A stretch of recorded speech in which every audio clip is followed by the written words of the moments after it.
अल्मोड़ा बस हादसे की गहनता से होगी जांच। परिवहन विभाग ने गठित की कमेटी। मजिस्ट्रेट जांच के सीएम ने दिया आदेश। 21 व 22 नवंबर को होने वाले सहकारी समितियों के चुनाव टले। 16 व 17 दिसंबर को होंगे चुनाव। सहकारी समितियों के अध्यक्षों और उपाध्यक्षों के होने हैं चुनाव। आज शीतकालीन गद्दे स्थल ओमकारेश्वर मंदिरों के मठ में विराजमान होंगे बाबा केदार। 6 माह यहीं होगी बाबा केदार की पूजा। दीपावली पर विशेषज्ञों की टीम ने 600 साइबर हमले किए नाकाम। अब बनाई गई है योजना। आईटीडीए ने किए कई बड़े बदलाव। उत्तराखंड में भूमि की खरीद फरोख्त। मुख्य सचिव ने हरिद्वार और नैनीताल के डीएम से 24 घंटे में तलब की रिपोर्ट। सीएम दामी के आदेश पर ली बैठक। बागेश्वर कपकोट इलाके में जमकर बरसी भद्रा। बारिश के साथ खूब पड़े ओले। बारिश व ओलावृष्टि के चलते ठंड ने दी दस्तक। पहाड़ों के साथ साथ मैदानी इलाकों में भी शुरू ठंड। के न्यूज़, खबरों का सारथी। नमस्कार, आप देख रहे हैं के न्यूज इंडिया। मैं हूं आपके साथ गरिमा वाजपेयी। खबर उत्तराखंड की शुरुआत करते हैं कुछ खास और बड़ी खबरों के साथ में। अल्मोड़ा बस हादसे की गहनता से जांच होगी। परिवहन विभाग ने कमेटी गठित कर दी है। बस हादसे में अब तक 36 लोगों की मौत हुई। मजिस्ट्रेट जांच के सीएम ने दिया आदेश। बड़ी खबर आपको बता रहे हैं। मजिस्ट्रेट जांच के सीएम की ओर से आदेश दिए गए हैं। बस हादसे में अब तक 36 लोगों की मौत हो चुकी है। ये बड़ी खबर आपको हम बता रहे हैं। हम जानकारी। मजिस्ट्रेट जांच के सीएम की ओर से आदेश दे दिए गए हैं और अल्मोड़ा बस हादसे की गहनता से जांच की जाएगी। अल्मोड़ा बस हादसे की गहनता से होगी जांच। सीएम की ओर से मजिस्ट्रेटी जांच के आदेश दे दिए गए हैं।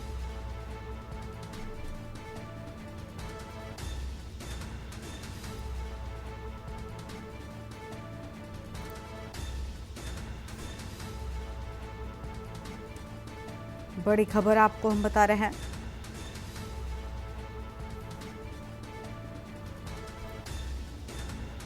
अहम जानकारी। बस हादसे में अब तक 36 लोगों की मौत हुई। मजिस्ट्रेट जांच के सीएम ने दिया आदेश। बड़ी खबर आपको हम बता दें।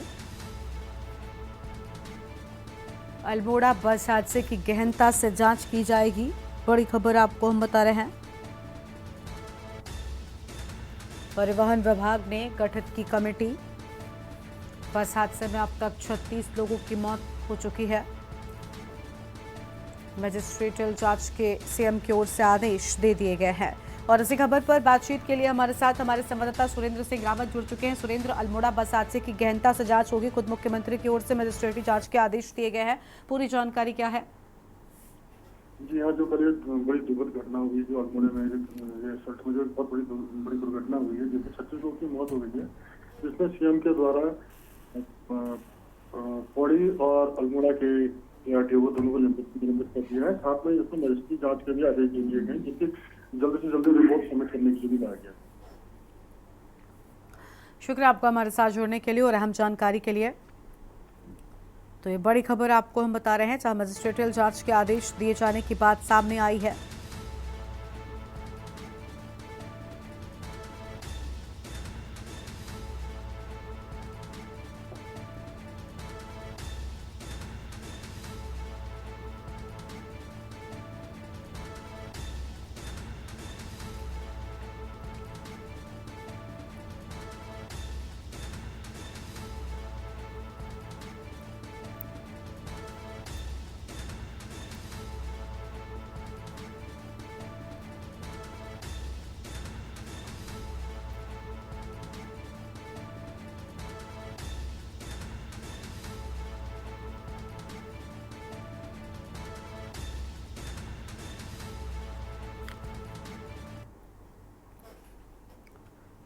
और आगे बढ़ते हैं खबरों की ओर। अगली खबर है बागेश्वर से, जहां पर कपकोट इलाके में जमकर बरसे बदरा। बारिश के साथ खूब पड़े ओले। अहम खबर आपको हम बता रहे हैं।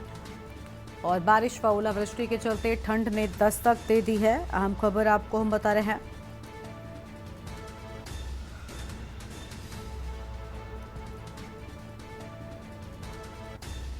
पहाड़ों के साथ साथ मैदानी इलाकों में भी ठंड शुरू हो चुकी है और सीमांत क्षेत्र कपकोट के आगे पड़ते हैं ग्लेशियर। बड़ी खबर आपको हम बता रहे हैं। बागेश्वर से खबर, बारिश के साथ जमकर ओले गिरे हैं। और बारिश व ओलावृष्टि के चलते ठंड ने दस्तक दे दी है। बड़ी जानकारी आपको हम बता रहे हैं। पहाड़ों के साथ साथ मैदानी इलाकों में भी ठंड शुरू हो गई है। बागेश्वर से खबर, कपकोट इलाके में जमकर बरसे बदरा। बारिश के साथ साथ जमकर ओले भी गिरे हैं।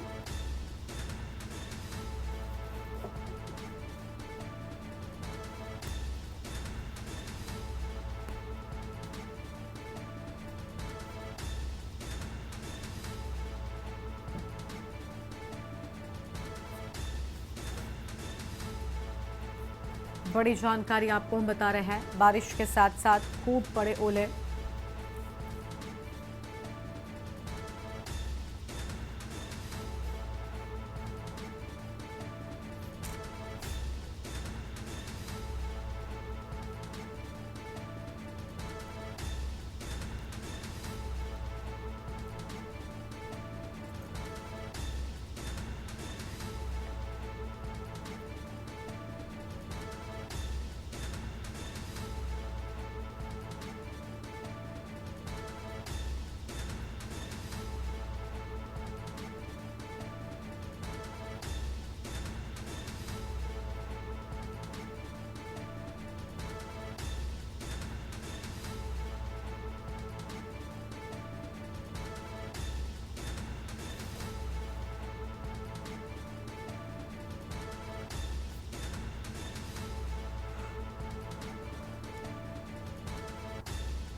बागेश्वर से खबर, कपकोट इलाके में जमकर बरसे बदरा।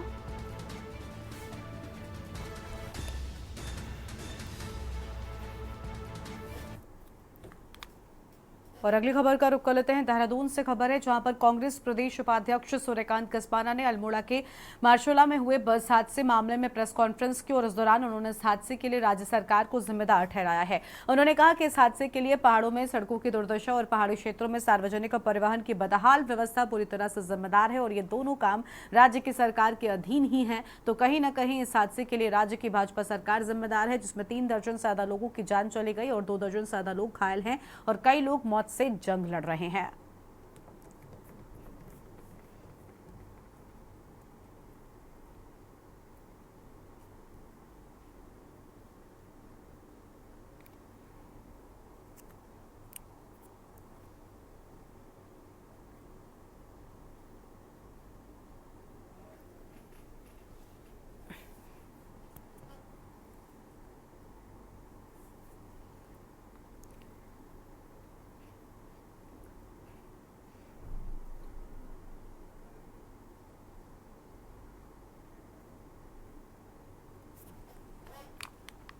आज जिलाधिकारी के निर्देश पर एसडीएम सदर ने कृषि उत्पादन मंडी परिषद कार्यालय का औचक निरीक्षण किया। निरीक्षण के दौरान कार्यालय में मात्र एक ही कर्मचारी प्रदीप कुमार पर्यवेक्षक उपस्थित पाए गए, जबकि अधिकारी सहित 19 कर्मचारी अनुपस्थित मिले हैं और कर्मचारियों के वेतन रोकने के लिए एसडीएम ने रिपोर्ट जिलाधिकारी को भेजी है।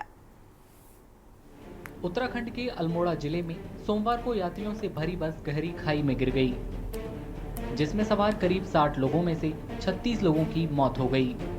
बताया जा रहा है कि बस में सवार लोग दिवाली के बाद काम पर लौट रहे थे और बस क्षमता से ज्यादा भरी हुई थी।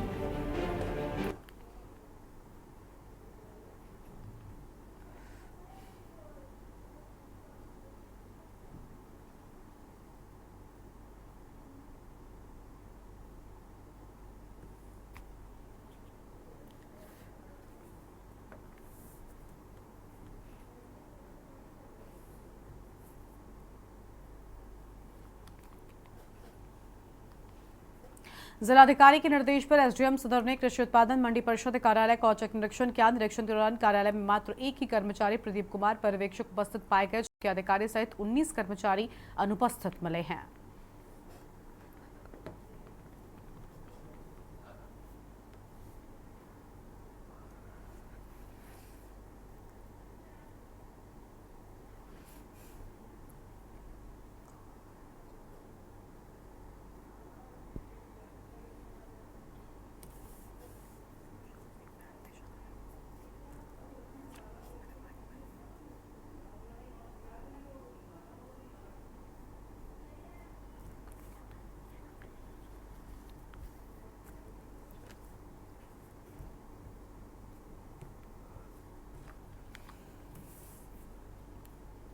उत्तराखंड के अल्मोड़ा में बस हादसा हुआ और मरचुला के पास एक बस खाई में गिर गई। 36 लोगों की मौत हो गई जबकि कई लोग घायल हो गए। 4 घायलों को एयरलिफ्ट भी किया गया है। 3 घायलों को एम्स ऋषिकेश में भर्ती कराया गया है और ये रिपोर्ट आपको दिखाते हैं। उत्तराखंड के अल्मोड़ा जिले में सोमवार को यात्रियों से भरी बस गहरी खाई में गिर गई, जिसमें सवार करीब 60 लोगों में से 36 लोगों की मौत हो गई।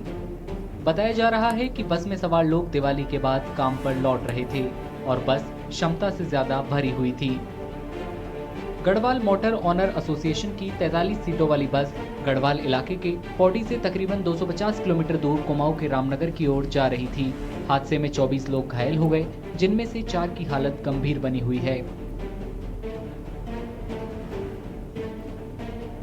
तो हमने जो थे मतलब बचे हुए उनको रेस्क्यू किया, निकाला, मतलब बड़ी मुश्किल से निकाला।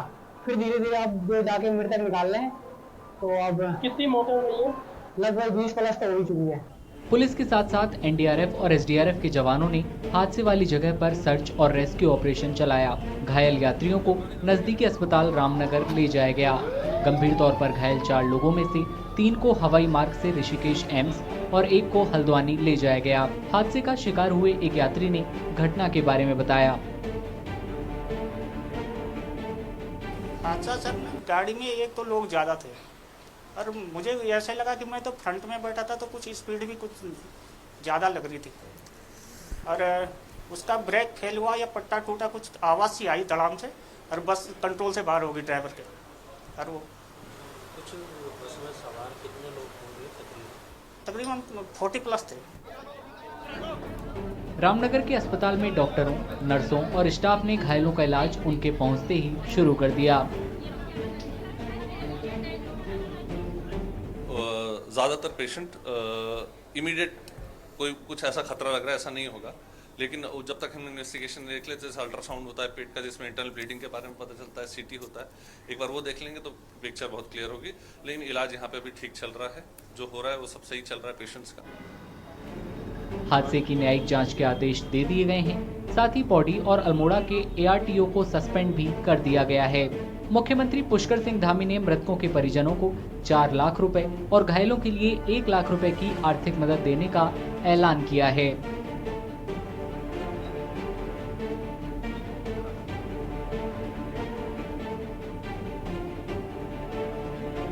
जो घटना में जिनके कारण से घटना हुई है, कोई लापरवाही हुई है, तो कमिश्नर कुमाऊं के मजिस्ट्रियल जांच इसकी करेंगे और संबंधित विभाग आरटीओ और उनको निलंबित करने के आदेश दे दिए हैं। जो हताहत हुए हैं उनके परिजनों को सहायता के लिए भी तत्काल आदेश कर दिए गए हैं। मैं स्वयं इस पूरी घटना को देख रहा हूँ। राष्ट्रपति द्रौपदी मुर्मू ने एक्स पर मृतकों के परिवारों के प्रति संवेदना व्यक्त करते हुए इसे दर्दनाक बताया। प्रधानमंत्री नरेंद्र मोदी ने भी हादसे पर दुख जताया और मृतकों के परिजनों के लिए 2 लाख रुपए और घायलों के लिए 50,000 रुपए के मुआवजे की घोषणा की। कांग्रेस अध्यक्ष मल्लिकार्जुन खड़गे और पार्टी नेता राहुल गांधी ने भी सड़क दुर्घटना में लोगों की मौत पर दुख जताया और वहां के कांग्रेस कार्यकर्ताओं से पीड़ित परिवारों की हर तरह की मदद करने को कहा है।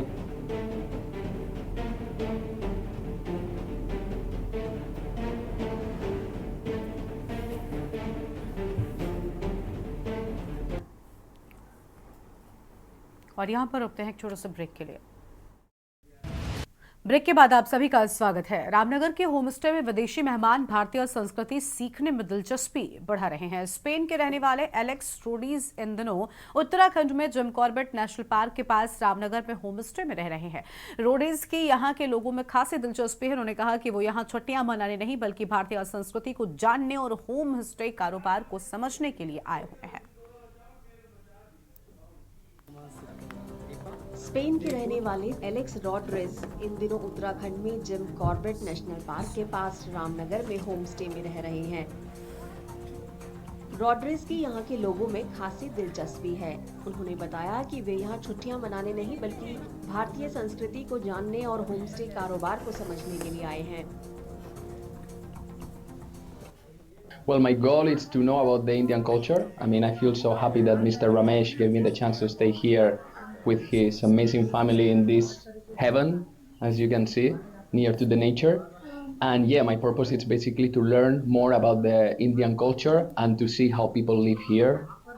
So what I learned, it's basically how family are together, and all of them, they help each other. Also, I learned a little bit, because it's been only 2 days, I learned a little bit about the plants, about the animals, about a little bit of the region and what you can find here. रॉड्रिस का इरादा यहाँ 14 दिन रहने का है। वे यहाँ के पेड़ पौधों और जानवरों के अलावा खान पान की भी जानकारी ले रहे हैं। यहाँ पर हमारा जितना भी फॉरेनर गेस्ट आता है, मतलब कोशिश करते हैं हम कि अपना लोकल खाना, लोकल कल्चर, लोकल मतलब भाषा तो खैर नहीं सीख सकता हो, लेकिन जितनी भी यहाँ की सब्जियाँ वगैरह हैं जो हम घर में उगाते हैं, उनके बारे में ज़्यादा से ज़्यादा वो जानकारी ले, कैसे बनाते हैं, कैसे यहाँ पर त्यौहार मनाते हैं। तो अभी हमारे यहाँ पर एलेक्स आए हुए हैं। होमस्टे में रहने वाले घरेलू सैलानियों ने एक विदेशी को भारतीय रीति रिवाजों में शामिल होते देखकर खुशी जताई। It's a surprise. Yesterday when I met him, it's a surprise. He is from Spain, and also I learned that he has traveled across many parts of the country, and he has very good knowledge about the country. And in fact, he is serving us. It itself shows that he is very much interested with हमारा संस्कृति के बारे में. He knows much better, and he knows our culture. So I feel proud that we are becoming global also. At the same time, we say that we are Indians, but our customs and all those things are even to accommodate foreigners. रॉड्रिस का कहना है कि वे भारत में सीखे अपने सबक Spain में भी लागू करना चाहते हैं। उनका मकसद वहां होमस्टे बिजनेस विकसित करना है। उनके मुताबिक स्पेन में होमस्टे को मुख्य रूप से बिस्तर और नाश्ते से ही जोड़ा जाता है। इस दौरान मेहमानों और मेजबानों के बीच कम से कम बातचीत होती है।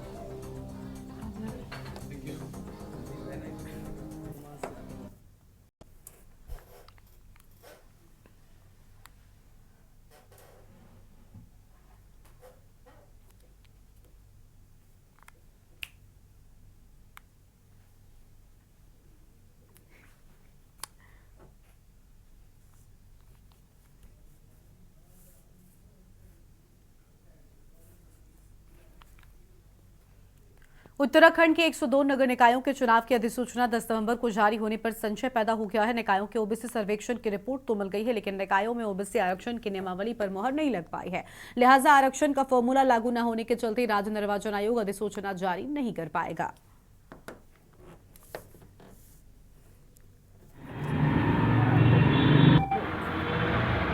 देखिए, असली बात यह है कि भारतीय जनता पार्टी निकाय चुनाव करवाना ही नहीं चाहती, सरकार चुनाव करवाना ही नहीं चाहती, इसीलिए बार बार तारीख पे तारीख दे रही है।